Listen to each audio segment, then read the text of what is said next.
You're listening to The Real Short Box, a comic book podcast made for geeks by geeks.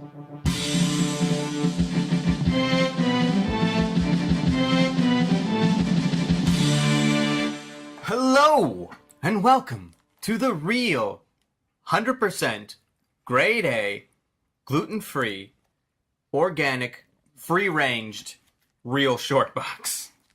My name is Jarrett. My name is the good cultural Dr. Kevin. I'm soy-free Donald. Oh, that's wonderful. See, we're healthy, we're good for you. And today, we're going to tell you what's in our Real Short Boxes. Yeah. We each pulled out about a little handful of books. We're going to talk about whether we like them for covers, for story premise, for historical importance, or just randomness. Time to nerd it up. Yeah. Sometimes some people are just playing greedy. They only got it for monetary value. That's right. That's you, Kevin. That's not true. I only buy them because I love them. Although this first book I'm going to talk about was a book I just got off the stands at the time it came out, and I still have it. This is the Uncanny X-Men number 266, Enter the Mutant Code Gambit. That's right, Remy LeBeau. Now, I remember buying this because I was just really into the X-Men at the time. They were on a cool run. Mm-hmm. This was around the time when they were all spread out everywhere. Gold Team and... Pre-Gold Team. That's right. This is like, Gold Team and Blue Team out. this is when Storm, for some reason, was like a little kid with like out her powers. That's how her and Gambit met up. And I remember Gambit being interesting, but I never remember ever thinking he would go to the heights he's gone. Deadpool, I remember seeing that first Deadpool and going like, yeah, that's a cool looking character and he's fun, and I was not shocked that he got more popular. Gambit to me was he's Kind of a one-trick pony. He's a Cajun. Yeah, well, somebody said it perfectly. They're like, Gambit is pretty much just it was on the Palookas page, is pretty much just Pepe Le Pew. Like, he's overly romantic. Like, he's always like, oh, I love you so much. And they're like, okay, Gambit, chill out. He's like, but I love you. Oh, I'm so romantic. It's true. Now, I do like his mutant power. The ability to charge anything with kinetic energy and throw it. Mm-hmm. And the cards thing was cool. But then, after a while, you're like, you could use all kinds of stuff. Let me ask you something, though. His kinetic energy, if he just held the card too long and it blew up in his hand, would he blow his own hand up or would he absorb it back? I would imagine it's like a Cyclops Havoc thing or something like where it's like it doesn't really hurt him kind of thing. Like, okay. Because he would probably already have something blown up. Right. He would have. Exactly. He would have. Well, they did have that one character. Remember Chamber from Generation X? Who was missing. They actually, that was Mouth. Of what you're talking about. Like, his power was like to shoot like concussive energy or whatever, or plasma energy or whatever. And the first time he used it, he blew out his jaw and his like chest. But he didn't kill him. It just filled with energy. That's crazy. Yeah. So somebody did have that idea. Sebastian Shaw, what would happen if he lit him up? Would he like explode eventually with all that power, or would if he like actually charged him up? I think it would just make him like super strong. Now this is one of those books. So this is actually I had a handful of books that I purged my collection at one point, and this was purged your collection? Yeah, it was. This rough. is a shame. Yeah. Shame. Oh no, it was a shame. Well, it's shame because of like how many books I've had to buy back, or for exorbitant prices that I did not pay for them. Yeah. And just, oh no, it's hard. It hurts. This is painful listening to. Mm-hmm. Yeah. It wasn't that I stopped collecting comics. It was like I was moving so much, and every time I moved, I was like, I can't move all these long boxes. Like, I just got tired of it. If I could time travel, I'd slap the shit out of you. I'd slap the shit out of myself as well. You make space, sir. There was a dude that got the deal of a lifetime because this guy knew what he was doing. He came to the garage sale because I said comics at the garage sale. We just pulled up with the comic books in the truck still. And he was like, he pulled up in his truck and he was like, hey, you're selling comics, right? I said, yeah. He's like, do you mind if I look at them before you pulled them out? He took them all. He knew. And I knew, I was like, you're getting an amazing deal. And he was like, yeah. And he knew it. I mean, he was a cool guy, but like that guy knew exactly how much he was scoring. So what year was this? This was before the kids were born. This was like over 10 years ago or something like that. So but like, that was a collection of We were out here. That was a collection since I'd been 6 years old. Yet. No. 6 years old, I'd been collecting. Oh my God, Jared. What part of town were you living in? Because had I known, I would have found you. At that point, I was in Echo Park. Oh, I would have found you. Echo Park. I would have found you because at the time I was working at the ArcLight. I would have just came down the 101 and found you. But this dude, I don't know if you've ever had a yard sale. Like, there's those people that come like an hour before because they want to see if they could get the good stuff, and you're like, we're still setting up. And that's what they did. This dude like knew, like he like it was like literally like, whoop, I heard you got comics, and that was it. Boom. So yeah, how much money did you get from this man? I nowhere near what the stuff was worth. This is sad. Yeah, it is sad, but I did manage for some blessed reason to hold on to just a group of books. One of them was that New Mutants '98. Oh, that was smart. So, because had you given that away to him, you know, he would have just. I actually held on to most of the X-Men, which was that was good. Which was good, but and this was one of them. Yeah. Yeah, that's a good idea. Yeah. Get rid of all the other shit and just hang on to the X-Men. Yep. I had this. God, what was it? No, that's crazy. It was an Action Comics that had Superman on the cover. Lifting a car. Oh, yeah. Really? Yeah, my grandpa gave it to me. I think it'd be the first one, yeah. Action Comics #1. You sure to have an Oreo cookie special edition thing on it? No, it wouldn't have been Oreo cookie. It was Nestle Quick. There we go, Nestle Quick. Yeah. I was like, do they have Oreo cookies? Nestle Quick edition. That's what they did. I had a story that I think I told Kevin once, and that's why he's saying it, that I was on the school bus, and this kid came on the bus, and he was like, hey, you collect comics, right? And I was like, yeah. And he's like, your fucking ass I do. Well, I have this book I got off my dad. And he shows it to me. And it's Action Comics #1. And you were like, and I was like, yeah. Like that. And then I like looked at it. And then I was like, can I pull it out, the plastic? And he's like, yeah. And I pulled it out and I looked on the back. And there's an advertisement for Nestle Quick. I was like, wait a second. And I was like, wait a minute. Was Nestle Quick like created in the 30s? Because if not. Like Ovaltine, maybe. And then I was looking at the paper. And it was like newsprint kind of paper, and I was like, did they print it on that back then? You wouldn't know, you know, you've never held one in your hands. So I started to look through it carefully, and like it just felt too new. Right. And then I saw a couple ads that were like updated, and I was Get like, your Sega Genesis. Yeah, exactly. Yeah. So it was like a 1980 something reprint, I think. Oh man. Now we did see the real deal at the that museum, the Skirball Center. Yeah. I mean, it was in glass encasing, and literally me and him were conspiring. And who else was with us? Some third person with us. We were like, we're trying to figure out a way. I think it was Marcus, wasn't it? Might have been Marcus. Yeah, it was Marcus. We were thinking about how can we get this out of here with no one noticing it. Right. And I was like, well, you two are black. You just create the diversion, and they won't know that the white guy is the one that's stealing it. Oh, that guy would know. He's an upstanding citizen. Right. And then the next thing you know, the police show up, have Kevin in cuffs. And Dre Robinson throws me under the bus instead of you. Oh. Well, you remember he was there at the time. He was. What do you got, Kevin? What I got here is a very silent issue here. It's known as G.I. Joe #21, the famous silent issue that Jared loves. Now, this was Snake Eyes. It's all just Snake Eyes in action, right? Yes. Snake Eyes is the shit. He was so simple and yet so cool. And on the TV show, he had the cool dog, the cool husky dog. That's right, his wolf, right? His wolf. He was a ninja commando. Like, how much cooler do you get? So he was like a ninja, but then also would shoot Uzis. And he wouldn't say a word. Nope. A silent killer if necessary. And he had a tragic like origin, right? Like he was like, weren't him and Scarlet like in love? They were? I think they had, or something after. Him and Scarlet had something. Oh, they did? Yeah, and then lucky guy. And then like he was on a helicopter and like some like mortar or something just like hit and it like blew his like face off or something like that. I don't know. That sucks. Poor Snake Eyes. Oh, poor Snake Eyes. It's not fair. I like that cover. Yeah, it is. It is like. It isn't like. All right, I have one here. It's first brand new issue with one magic word. Shazam. Shazam? And then underneath it, I love this. The original Captain Marvel. Oh, they make it clear, don't they? Yep. Yes, they do. It's got a 20-cent cover on it. And it says, it's got Superman on there, and it's got young Billy. And next, he's standing in between Superman and Captain Marvel. And it's got a lightning bolt and some clouds coming down near Billy. And Captain Marvel is talking. And he's like, Billy Botson, say the magic word and become the world's mightiest mortal. And, it's just cool. It's a vivid comic, vivid cover. I want it. I believe, if I'm correct, this is the first Captain Marvel in DC Comics. So this was the first time we I'm had pretty Captain... sure this series was it, so it's quite possible. Yeah, because they DC bought the rights from Fawcett, right? That's Yeah. right. Fawcett Comics, and then finally were able to premiere him and bring him into the DC universe. In fact, they sued the shit out of Fawcett Comics. Really? Yeah, The because similarities. they said that he was a complete ripoff of Superman. I would disagree on that. I would too, but Because he's got I the think they power lost. of gods, yeah.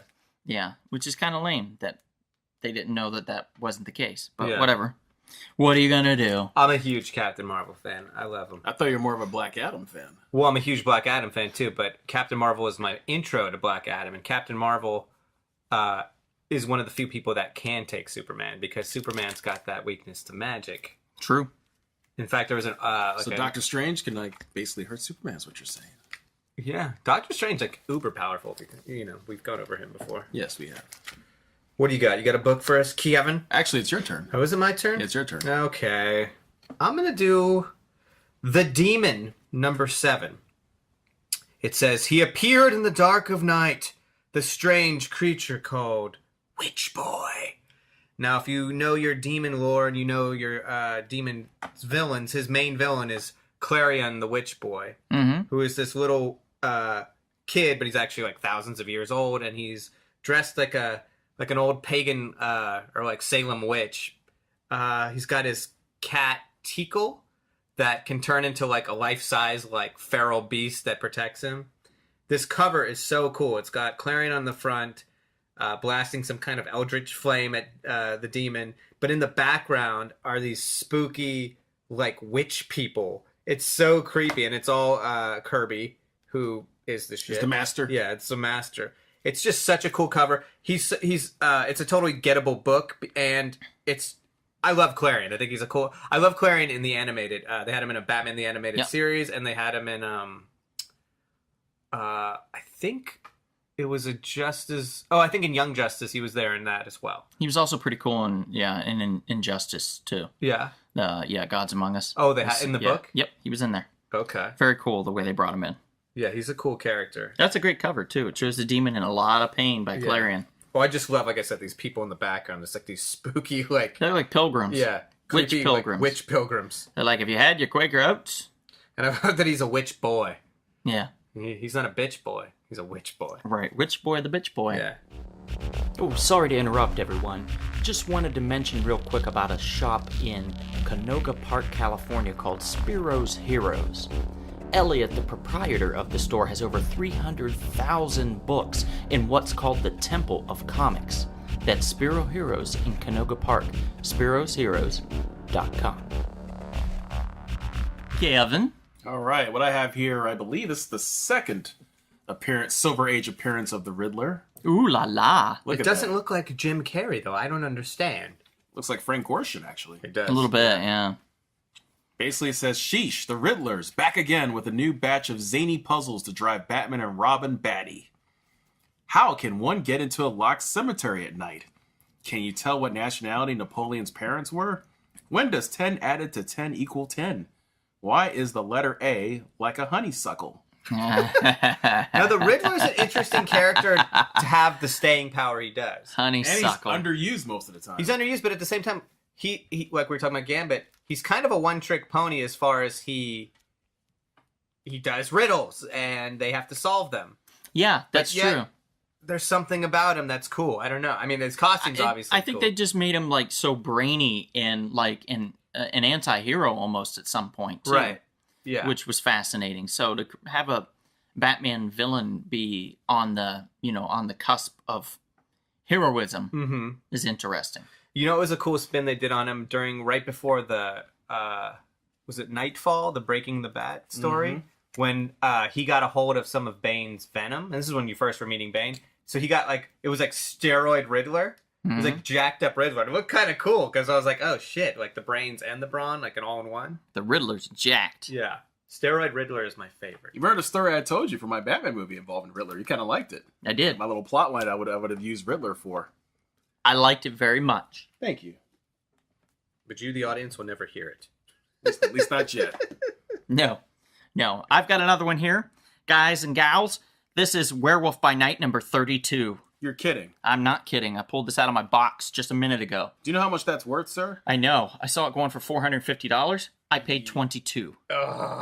That's a ripoff. Yeah, I paid $22 probably in 2010, 2011, somewhere Some around people are there. like, Moon Knight, yeah, here, take it. Right. I loved Werewolf by Night, and I was trying to collect every issue. Right. And this is a big piece, so I figured I better get it early Yeah. before something happens, because Smart. Marvel movies were happening, you know, and stuff, and I was just like, well, just in case. You're a smart young man. Yeah, so it's a really cool cover. It's got Werewolf by Night. He's got a bunch of like blades in him, and it looks like Moon Knight's the one that was throwing them into him. He's falling into a trash can, kind of, and there's a woman lying on the ground, kind of scared. It looks like she's more scared of Moon Knight than she is of Werewolf by Night. Mm-hmm. And there's people in the background running, and Moon Knight's yelling at Werewolf by Night. He's like, "You haven't a chance against Moon Knight, monster. For the harder you fight, the quicker you die." Jesus Wow. Christ. And yeah, Moon Knight's got a cool costume. I mean, it's all white. He's got that white moon on his chest. He's got dark colors like, you know, shaded black and spots. Not afraid to make a statement.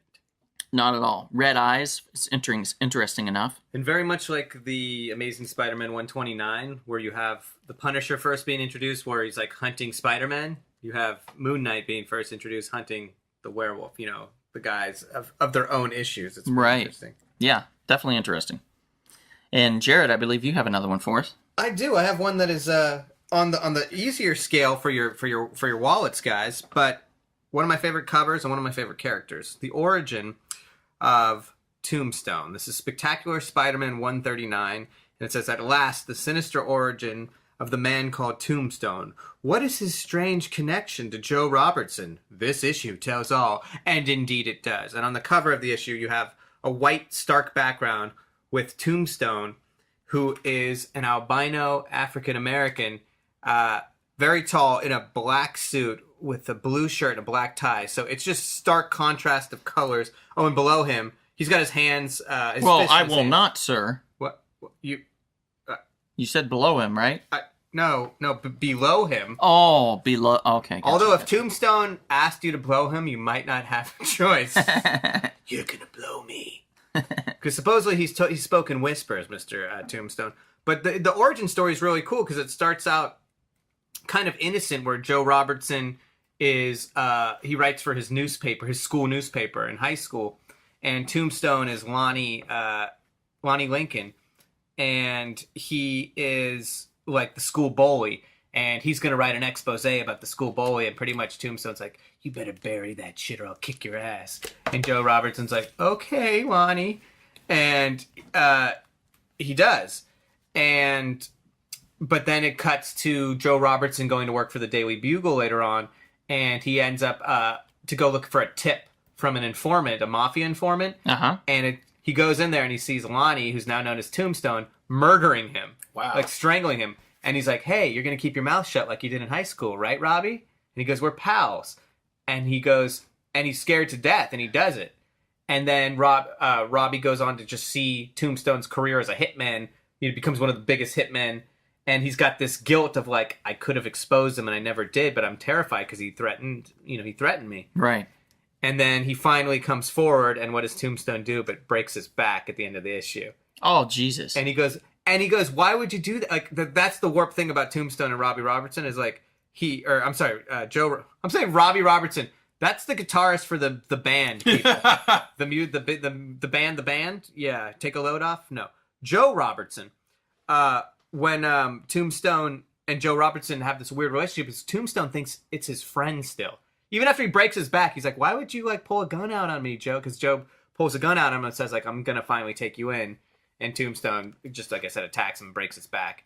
And he's just like, and then while he's in the hospital, he goes and visits him, and he's like, he whispers in his ear like, "I'm gonna fucking kill your family if you still report on me." Jesus. So he's still like that terrified. So when Tombstone was first introduced, he was fucking terrifying. Like he was like a really legit villain. Which I may add, wouldn't it be cool to introduce him into the Netflix universe, like on Daredevil or Luke Cage or Luke Cage? He's like him working with Kingpin. How awesome would that be? Let's say D'Onofrio's like, "I don't want to do this anymore." Yeah. Right there. Or like you said, well, when he was first introduced, he was working for the Kingpin. Yeah. So that would be great if like Kingpin was just like, "Yeah, hired this guy. I'm bringing this new talent in. We should rewatch Daredevil and see if we see like any type of character that's in the That could be background him. around Kingpin Yeah. that's there the whole time. Well, he'd be so easy to introduce, just a hitman, and he would be so strikingly cool to look at. You know, you get a good makeup person, have someone look albino, you know, like the albino thing, and then oh man, yeah. Wouldn't that be cool if like he like rubs off his makeup and he's white, like the Joker? And he's you a know? white dude. Yeah, he's like albino underneath. Yeah, what's cool is he's a good crossover character between Luke Cage and Daredevil. Be Yeah, perfect. that's Iron right. Fist be perfect. Mm-hmm. All right, next book I have here is a wonderful 1960s title, Doctor Strange number 180. Look at that. Eternity. Eternity is so cool. Eternity. Yes. That's trippy as balls, dude. That's what It's- Eternity looked like. They always looked like the cosmos, though. So it's Doctor in red, kind of a reddish orange, and then Strange in a green with a reddish orange outline. It kind of almost looks like it's melting. I can see why college kids tripping balls would think LSD this was very crazy. effective back then. Yeah, and Eternity looks like he's just wearing, you know, those pajama pants you could get where it's all the planets. Just like the whole thing is what he's wearing. And now what? I don't. Doctor Strange is wearing this outfit where his face is covered. He's got a mask on. It was a costume he wore like a couple times, I think, back then, right? Yeah. It wasn't like a.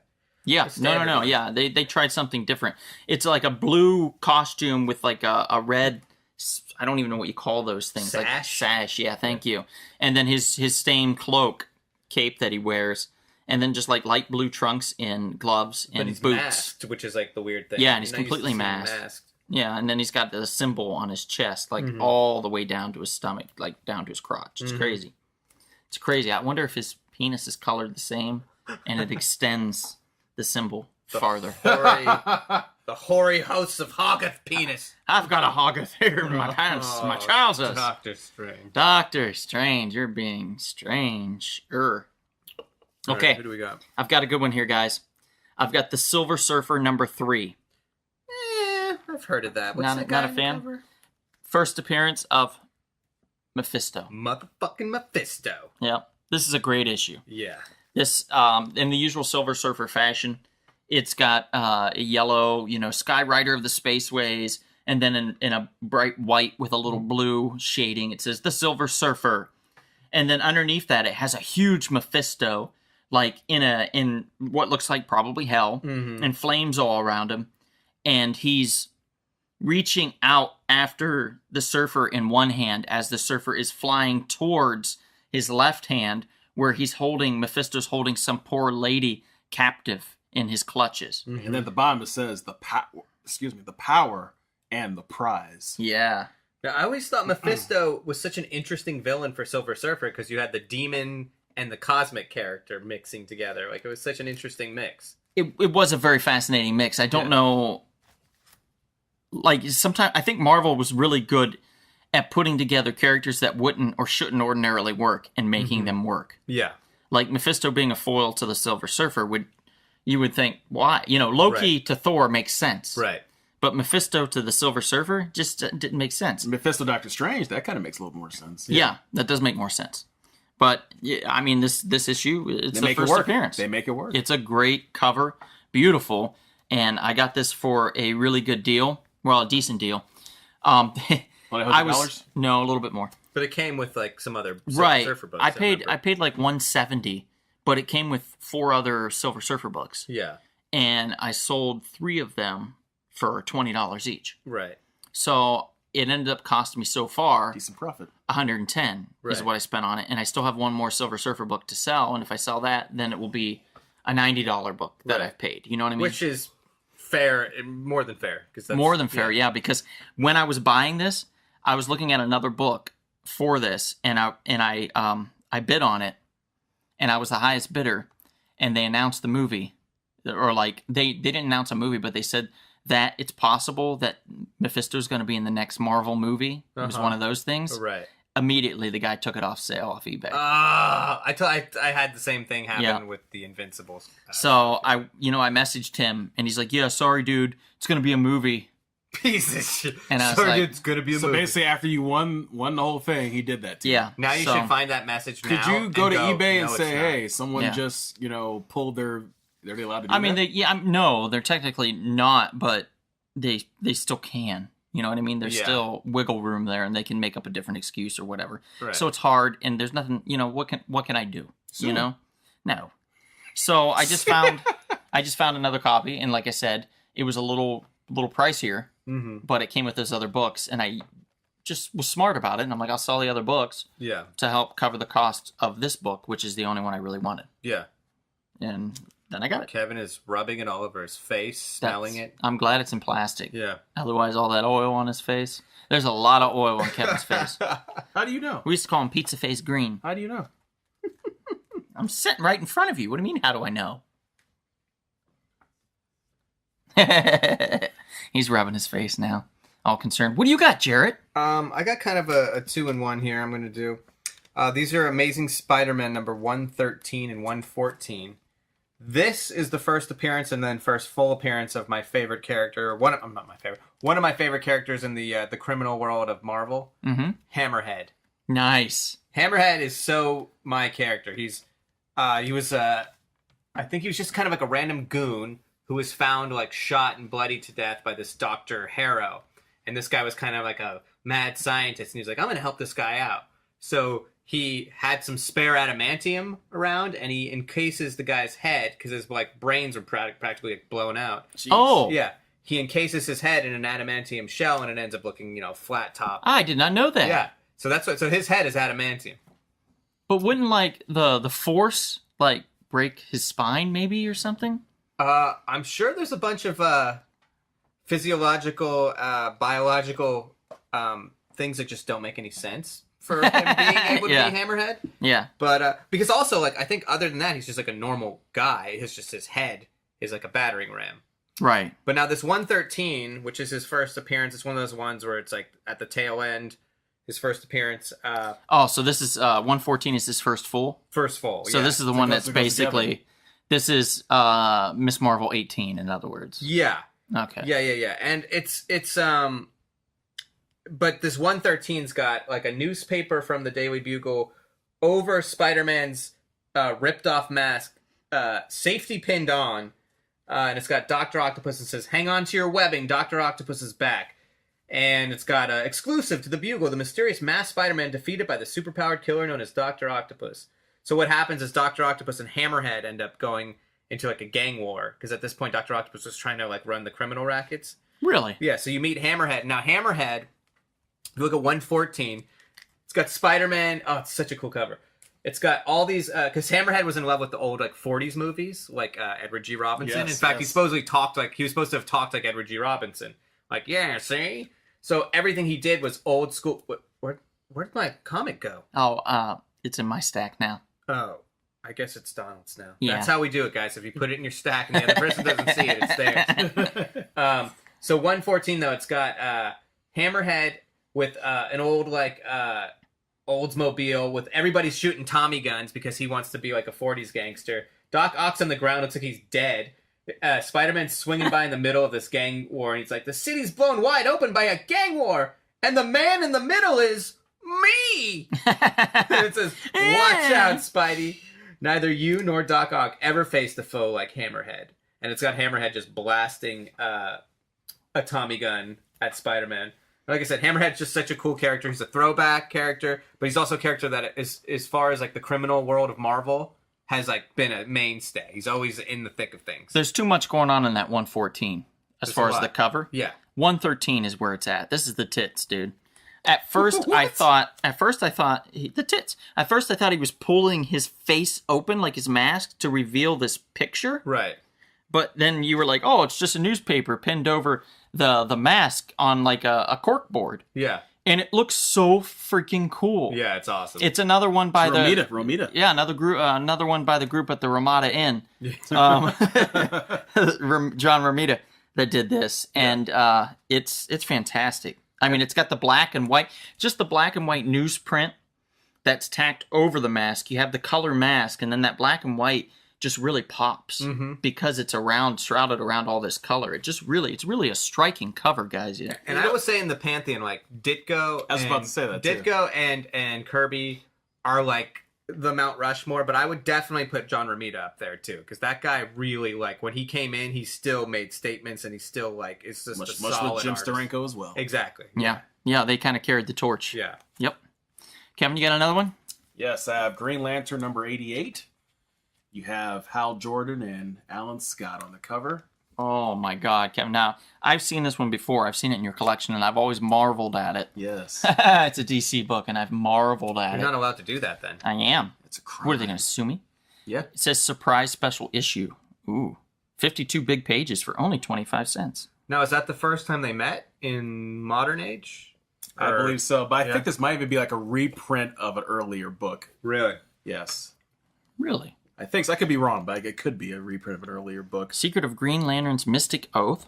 So maybe this is the first time he says his oath. Ooh. And that is Brightest day in Blackest Day and Darkest That's Night. right. No evil shall escape my sight. Let those who worship evil's might. Beware my power. Green Lantern's light. Wow. We just high-fived. Yeah. We're nerds, super nerds. Anyway, at the bottom it says exclusive, the Golden Age Green Lantern in Menace of the Marching Toys. Kevin, describe this a little more, because there's a lot going on, but not enough that it's a busy cover. It's not like that Spider-Man one you just showed me, the 114. This one's a little clearer, but still very striking in its own right. Yes, in the middle there's a circle, and it looks like a pterodactyl. I can't tell if he's... I want to know what the pterodactyl Like, honestly, I can't tell if he's holding Hal Jordan or him and Hal Jordan are They're dancing. fighting because his ring's lit up. But you know what's funny? If you look at it from a different angle, it looks like they're dancing. It looks like they're doing like a little waltz. He's dipping him then. He's dipping him, yeah. Never seen looking so good as you did tonight. Pterodactyl love. Look at that. Pterodactyl in yellow. It is a yellow pterodactyl. That's true. That's true. It makes you wonder what's going on there. Mm-hmm. And then the other Green Lantern shows up, and he's like, is there any wood involved with that pterodactyl? Because I'd be useless. He's like, actually, no, it's yellow, so can you help me out? It's the worst, like... You know what's funny? Since I pick up on these things for being a partial southpaw, Mm-hmm. Alan Scott is left-handed, just like Sinestro. Oh, They have their rings in it. They use it on their left hands. You notice that? wow. Huh, And that's always held up, by the way. really? Yep. Wow. They better hold Talk on. about continuity. Yeah. Yep. Jesus, Louise and biscuits. Christ. I got What do nothing. we got? Should we do one more? Or we, Yeah, I've got another one here. This one's a beauty right here. I'm very proud of this one. I picked this up. This one is Marvel Chillers #1, featuring Mordred the Mystic. It's great. Look at this, guys. Now this cover, you don't get covers like this every day. No, that's I could awesome. tell. I could tell that's a splashing '70s cover. Yeah. Yeah. Yep, this is, it says, pulse-pounding premiere issue, introducing a new superstar in the magical Marvel manor. Sorcery from the past invades the world of today. It's got like this cloud monster coming after Mordred, and Mordred's this cool-looking dude. He's got gray hair. He's got a green cloak to him. Kind of an orangish, I don't even know what you would say that is. Like a, what do they call it? Like a tunic or Tunic, something? maybe? I don't know. Yeah. Pouches with like Right, and like tassels. with fringe. Yeah, fringe. And then he's got a green cape. So he's just all over the place in gray tights. He's all over the place as far as the costume, but it really works. Yeah. And it's got some chic lady in the background with a blue dress and a pink head thing, and she's very fashionable. Yeah. It's a very 70s cover. Yeah, it's just a beauty. And this one, I think I got it. The guy was asking 18, and I talked him down, I think, to 10 or something. Yeah. You ripped that man off, didn't you? No, I mean, you could still probably get this for a couple bucks You if ripped you that found man. it at the right yard sale Yeah, or because something. he's a pretty obscure character, but Right. it's just a cool book. He's a palooka if ever there was Yeah, one, yeah, that's yeah. for sure. Yeah. And Marvel Chillers, like how cool is that? Right. Yep. Yep. I was very happy when I found this book. This was a San Diego Comic-Con find. You know? There you go. Well, that'll do it for this round, right? Yeah, I think so. Sure, we'll bring some more of these real short boxes. What's in your short box? Show us your short box. Flip up your short box. Let me get in that short box. And see what Shorty you got a box. Yeah. So, like always, subscribe to everything we do. YouTube. iTunes. Facebook. Yeah. Yeah. You know, follow Instagram. or subscribe. You know, I don't want you to subscribe to the Facebook page if you have to follow it, but I do want you to subscribe to the iTunes and not follow that because you just need to subscribe to it. You guys see what I'm saying? Rate and review. Yep. Rate and review. And that's why if you're careful out there in the world, If you're lucky. if you're lucky, If you are a dynamic personality, we will see you at the comic shop. This has been The Real Short Box. We'll see you at the comic shop. Thanks for listening.